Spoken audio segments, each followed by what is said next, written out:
President Trump says voters are angry at Republicans, but not angry at him. They're not angry at me, but they are angry at Republicans.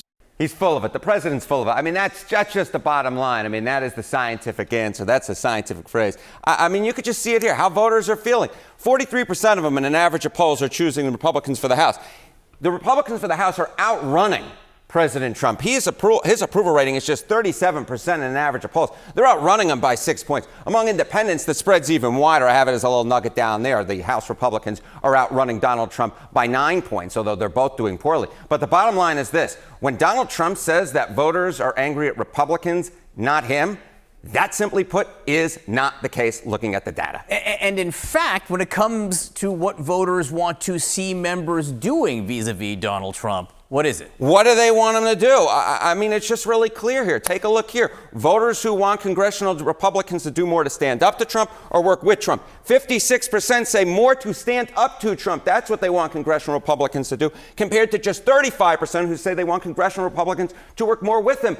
As I said at the top here, what we're dealing with is Republicans are getting dragged down by Donald Trump, not the other way around. And indeed, among independents, what we're seeing is 65% they want them to say, they want congressional Republicans to do to stand up to Trump, more to stand up to Trump. So again, the president, simply put, is full of it. Yeah, he's saying it's not me, it's you, but it turns out it's him.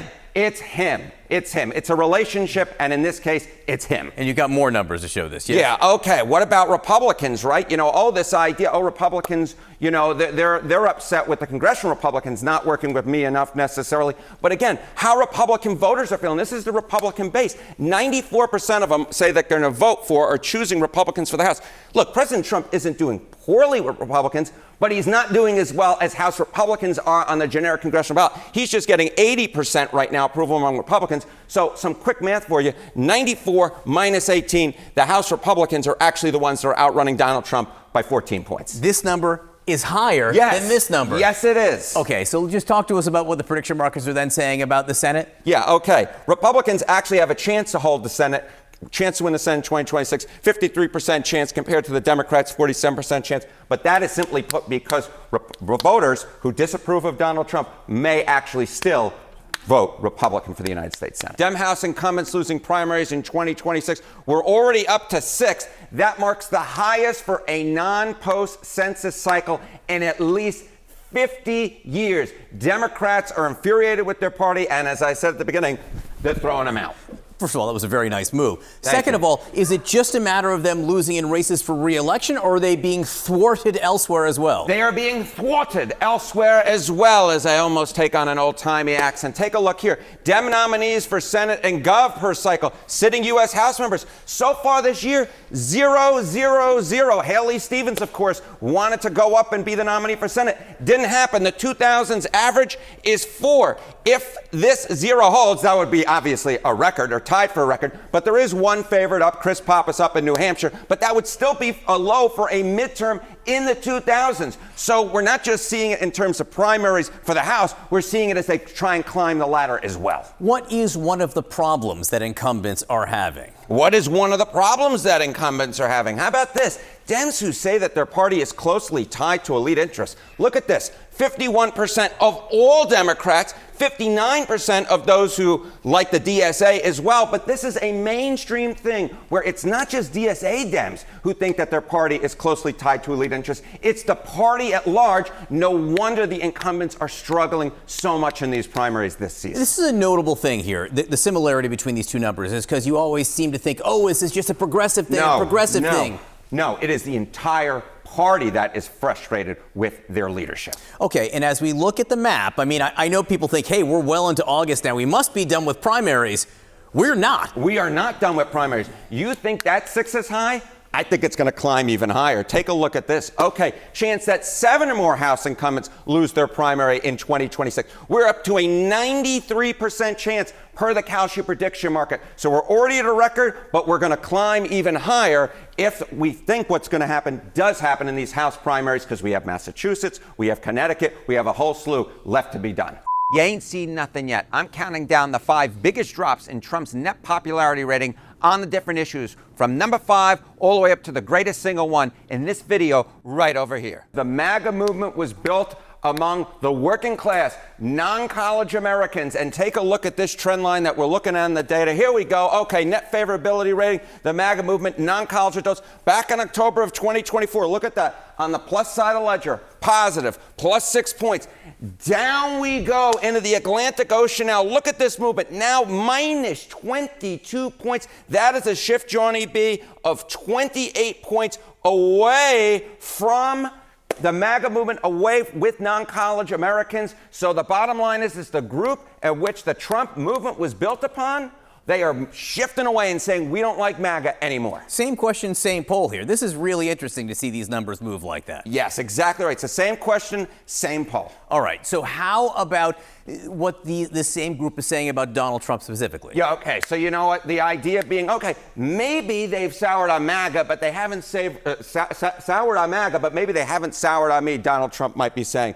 Ain't the truth. Take a look here. Okay, non-college voters on Trump. Hello. Okay, in the 2024 election, he won them by 13 points, right? That was the reason he won. He won among non-college voters, a very strong performance amongst them. And that, of course, was the reason he was able to win, because college voters were against him. But look at this now. Minus 19 points. Minus 19 points. We're talking about an even bigger shift here. We're talking about, what is this? This is a 32-point shift away from the President of the United States when it comes to his key core political group. This is why he's in so much trouble. It's not just that college voters are against Trump now. It turns out that non-college voters, the ones that he built his presidential bid on, have waved adios, goodbye, see you later, Mr. Trump. We don't like you anymore. So what impact might this have on Republican House members? Okay, Johnny B is asking the key question here, because maybe they're abandoning President Trump, but you know what? The midterm elections, they may not like Democrats either.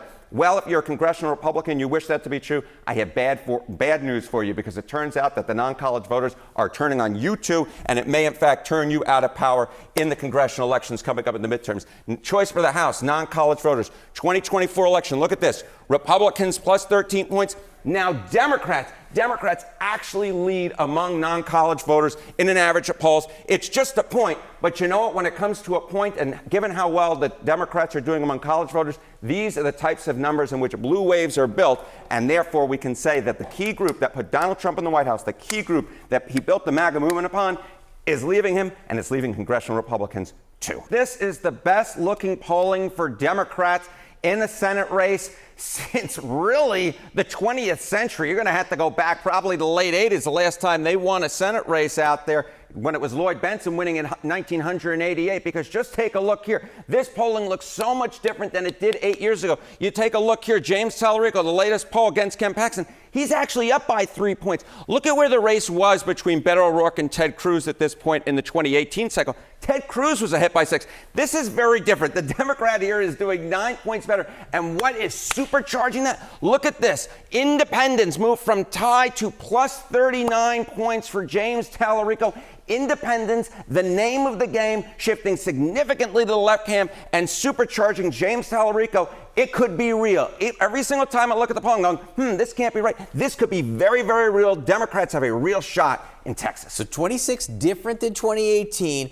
Ted Cruz, again, who won, but it was very, very close. Very close, less than 3 points. How is Ted Cruz different than Paxton? How is Ted Cruz different than Ken Paxton? Simply put, Ted Cruz is popular. Ken Paxton is not popular at all. That is, I think, one of the biggest differences in this race. Take a look here. The GOP nominees' net favorability. In July of 2018, Ted Cruz was 8 points above water. His favorable was 8 points above his unfavorable rating. Look at this side of the screen. Very different indeed. Ken Paxton, 6 points underwater with, get this, among independents, 47 points underwater. No wonder that you're seeing major issues for Ken Paxton in this race so far. How's the president doing in Texas? Well, here's the other thing that's going on. How's the president doing in Texas? The president is supercharging Democratic possibilities across red states. Remember, Donald Trump won Texas by double digits, but now he's 9 points underwater. He was slightly underwater back in 2018, but he's much further underwater right now in the great state of Texas. So Texas, if it were to flip, would be fairly key for the math for Democrats to tie to take back the Senate. What are the prediction markets saying right now about those changes? You know, all of a sudden you put Texas in play, you put places like Iowa, Ohio in play. You know, you're talking about Alaska being potentially in play. Look at this, chance to win the Senate, Now it's basically an even race. Republicans were 3-2 favorites a month ago. Look at where we are right now. Now Republicans' chances have fallen significantly. Just a 53% chance to hold on to the United States Senate. Democrats have a real shot indeed. Max Miller is going to cost his party, most likely cost his party a seat in the U.S. House of Representatives when we're talking about the politics of this. You could see this quite well in the Cauchy prediction market. Chance to win Ohio 7. Look at this. Poindexter, the Democrat, 37% on July 25th. Over the last few weeks, his chances way up to 70%. Max Miller's chances, look at this, falling down through the floor, falling into Lake Erie, going from 64% now down to 30%. What seemed like a race that was favoring Miller is now favoring the Democrat Poindexter as this scandal has hit the press. And just note, this was 10 days ago. This is 10 days ago. This is not that long ago. No. That's a huge change in just a few days. And Harry, you and I have been talking about this. Is there a way to measure the impact that scandals have on House races? Yeah, scandals matter. Scandals matter. I know a lot of people think nothing matters, but scandals still do matter in our politics, and there's an easy way to see it. Okay, House members reelected in 2022 and 2024. All members, we're talking about 85%, including those who, in fact, did not run for re-election. When you include those in the denominator, we're talking about 85%. How about members who are involved in a scandal? Look at that, significantly lower. Just 57% of them who are involved in a scandal. So they do about 30 points worse on their chance of being re-elected than all members of Congress do. So scandals absolutely do matter, like the scandal that we're seeing right now in Ohio 7. How much interest is there in what's happening with Max Miller? Yeah, more than that, there is a lot of interest in what's going on in his home area. You can see it in the Google searches. Take a look here. Wow. Google searches for Max Miller. Look at this.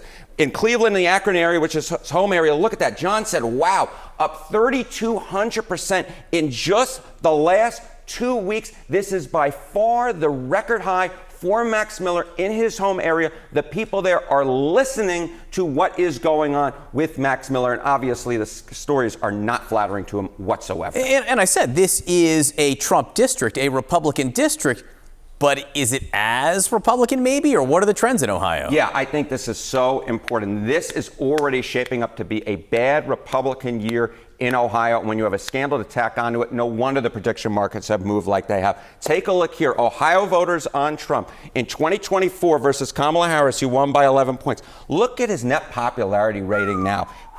Exactly right, Johnny B. Minus 13 points. That's a nearly 25-point shift in under 2 years. And keep in mind, Ohio 7 voted like Ohio as a whole. So what is going on in Ohio very much will seep down to Ohio 7. You put it all together, it is no wonder why I said at the top of this, Max Miller, already running in a tough environment with this scandal, and if he continues to run, will likely cost his party a House seat. It has been a steady decline, like a slide going into the sea. You know, you go back January 2025, +6. May of 2025, -7. September of 2025, -8. December of 2025, -13. April of 2026, -17. And now, in an average of polls, he is 21 points under water. This is the lowest he has been in term number 2. The bottom line is this: Trump is at record lows for himself in term number 2. He is very much underwater despite whatever he is claiming up in his head of his. A slide going into the sea. Evocative imagery there from Harry. When did this slide begin? When did this slide begin? When did Trump slide into the sea begin? I mean, just take a look here. I mean, you know, it'd be one thing, again, if we were talking about just one poll, but we're talking about the average of polls. But when we're talking about one poll, is there any poll that has Trump anywhere close to positive territory? Take a look here. Trump's negative net approval rating. Every single poll that meets CNN standards for publication has had Donald Trump underwater in the negative since March 29th of 2025.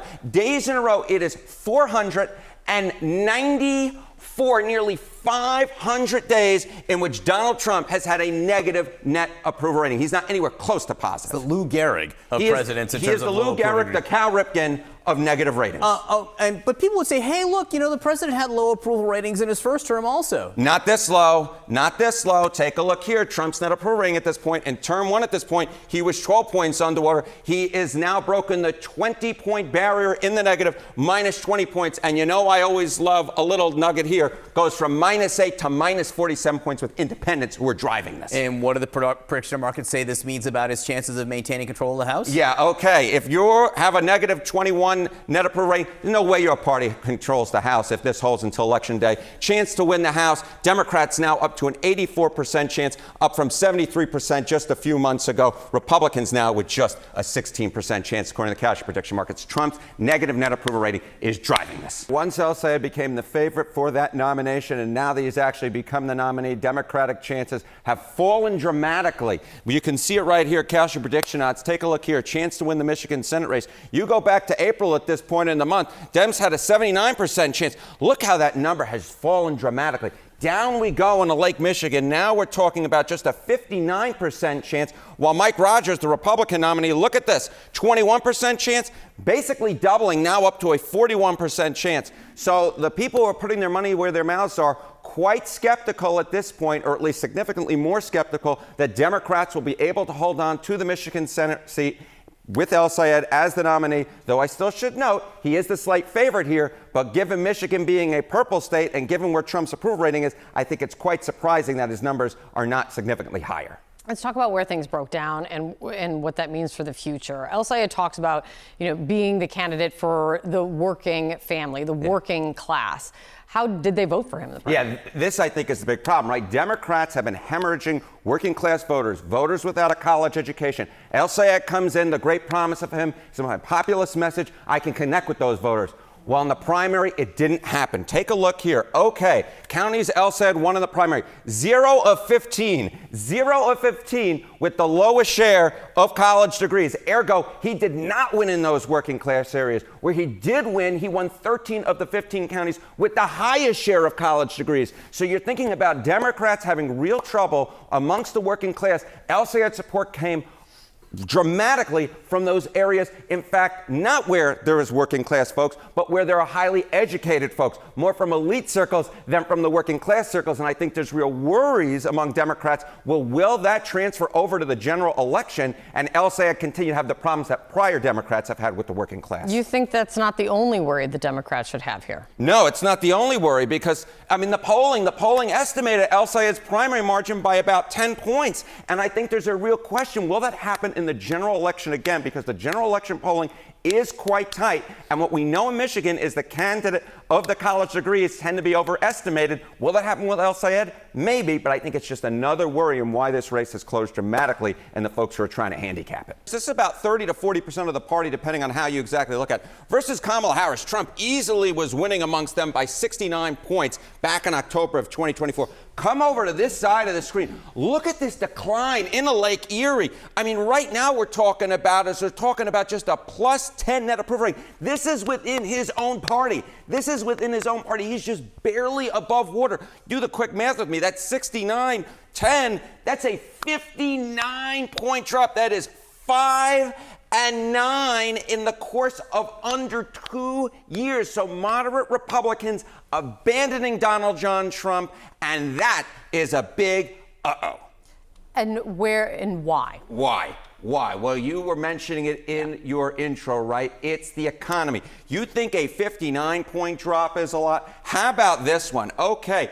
Woo! This is a 77-point drop. Okay, moderate GOP on Trump and the economy. Back in October of 2024, he was more trusted than Kamala Harris by 80 points. Now he's just 1, 2, 3 points above water. That is, as I said, a 77-point drop on the key issue that got Donald Trump reelected to a second term, where the Republican Party was lockstep and key with him. Moderate Republicans have abandoned Donald Trump, and now he is just treading water with a group that overwhelmingly supported him. And to reinforce, this isn't overall, this is with moderate Republicans within his party. Correct. We're seeing this. This is coming over to your side of the screen. Moderate Republicans within his own party. We are talking about moderates, and they make up about 30 to 40% of the party. Okay, and where in the economy? When it comes to the economy, where in the economy is it hurting most? Yeah, okay, so you see these positives. Even though Trump has dropped tremendously, we've seen some positives on this side of the screen, right?